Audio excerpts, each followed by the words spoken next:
Welcome to the Project Mom Podcast. I'm your host, Emily Gorey, mom of a sweet baby girl and an ever-evolving entrepreneur. On this show, we will explore the intersection of motherhood and entrepreneurship. We will share stories of moms just like you and me with the goal of fostering community and comfort in knowing that we are not alone in our experiences. Please take a moment to subscribe to the podcast wherever you listen to ensure you get all the updated episodes and releases.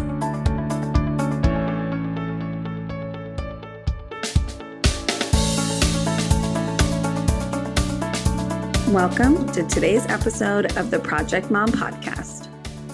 I want to talk about priorities and making choices that align with those priorities and our values. As an individual, I find that we are pulled towards different priorities throughout our journey, right? And this is okay.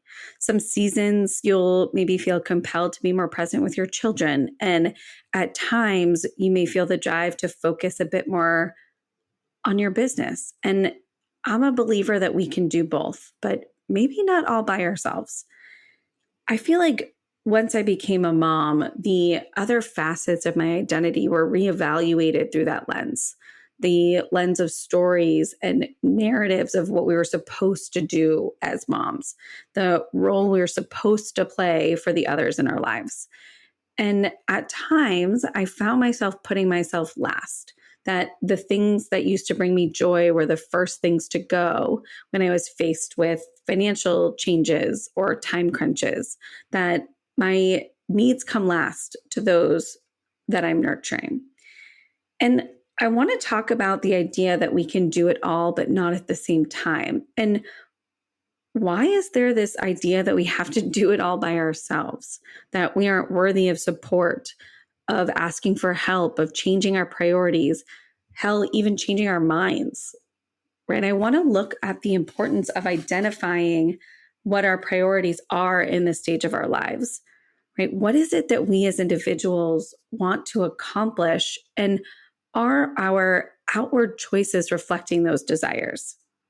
For me, I want to be a present mom when I'm with my children, but I don't want to give 100%, give up those opportunities that allow me to learn or connect with others, right? That connection and creativity really allows me to be the best mom I can be, right? So I put my daughter in daycare. This is no secret. I've shared this 100 times, right? When she turned 2.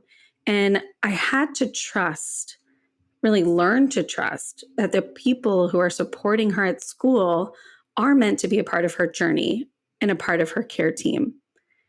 Right? I remind myself that I don't have to be the only one who provides her nurturing and love and lessons each and every day. And yes, while she needs that from me, it doesn't have to exclusively be from me. Right? And that she also needs a mom who loves herself and gives herself what she needs. And ultimately, this space allows me to do that. Now, with this second baby on the way, I knew it was important that I set myself up for success through a maternity leave period. I want the space to be focused on my family 100% of the time as I heal. And as we explore how our family is evolving into a family of 4. But I also knew the sadness and possibly resentment that I'd feel if I put my projects on hold again. So for me, prepping this podcast to function without me for a period of time was really vital. And that's where an amazing team comes in. And I'm really grateful for Haley and her team that have been nothing but supportive as we figure out what that sustainability looks like while I'm out. So if you're feeling like you're spending your time on things or with people who drain your energy, that don't make you feel good or don't bring you an element of joy, I urge you to pause. I urge you to go inward. And I've put together some reflection questions for you to help you get started. Number 1, can you get clear on your priorities as an individual and actually be honest with yourself? Can you get vulnerable and face those stories that tell you you shouldn't want something? What limitations are we setting on ourselves because it's expected of us from external sources? And it can go in either direction, right? If your priorities are screaming to you that you want to be home more or be a full-time stay-at-home mom, great. Why not? Right? If your feelings are telling you that you want something more than being a stay-at-home parent or more than a person that juggles being an employee with finding the time to be home, then also great, right? Listen to that. Identify what it is that you want. Is it lighter energy, more freedom, more presence at home with your family? Is it have an ability to learn more, to start over, right? Listen to that. If it were simple, what would it be? What would you do? Number 2, can you believe that it is safe to pause? Believe that opportunities will come back to you. Believe that you are worthy of receiving support, whether that be financially, energetically, or in the format of time. It is remarkable, really, what the power of attraction can do for you, right? If you're constantly having negative thoughts or you're speaking/thinking belittling thoughts about yourself, right? That mindset will continue to show up in your day-to-day. And as that manifests in our day-to-day, it really attracts and impacts those around us, right? Our kids will see how little we value ourselves and our skill sets.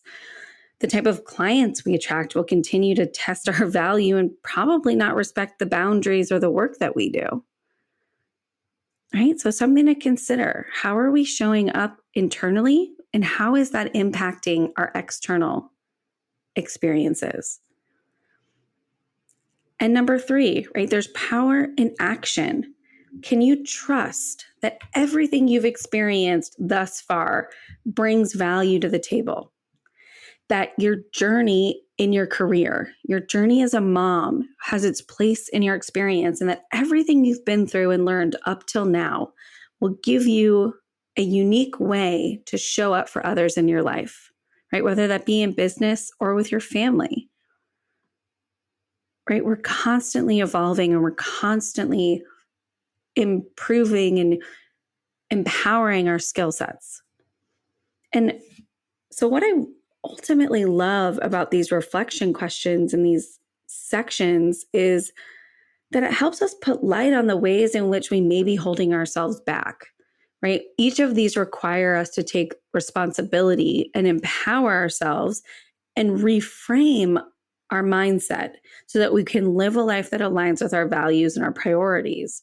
So can you commit to the inner work, right? The identification of your own priorities and not of those of society or the people around you, but you, yours, and your immediate family units alone, right? And can you then make choices that make you feel good, bring you happiness and fulfillment in all aspects of your life?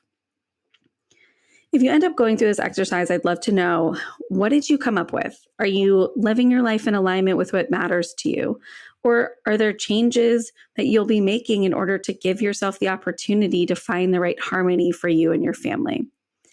And remember, right, you are 100% a valuable part of that equation. Your needs have room at the table. So with that, I wish you grace as you continue to create a life you love. Thanks so much for listening to today's episode.